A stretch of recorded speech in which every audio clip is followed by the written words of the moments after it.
Now, a message far more powerful than President Trump's colourful words at the UN was sent to North Korea over the weekend.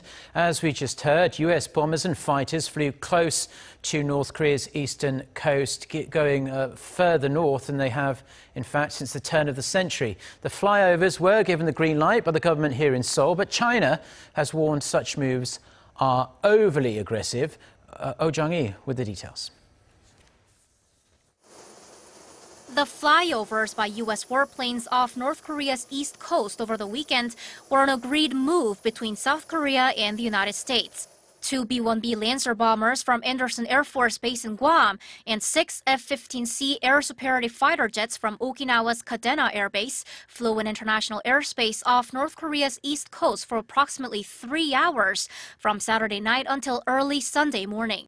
That was the farthest north of the demilitarized zone any U.S. fighter or bomber jet has flown in the 21st century.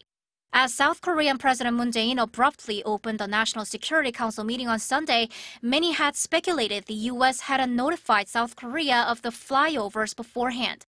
But Seoul's presidential office says the flyovers were reported in real time to President Moon Jae-in, who was then in New York for the UN General Assembly.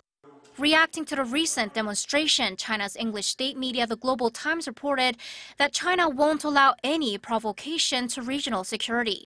The agency reported that the possibility of Washington taking extreme measures against Pyongyang is rising and that China has to be ready for a possible war. Tensions are rising on the Korean Peninsula with recent flyovers as well as an exchange of tough rhetoric between the leaders of the U.S. and North Korea. But experts here believe this may not be all. We have to focus on the fact that the format of the United States armed protest has completely changed. Bombers flew towards the north, and jets for assistance like rescue planes also joined the flyovers. This means the U.S. assumed a military attack against North Korea and aimed to show that it can come up with even stronger military demonstrations depending on Pyongyang's future provocations.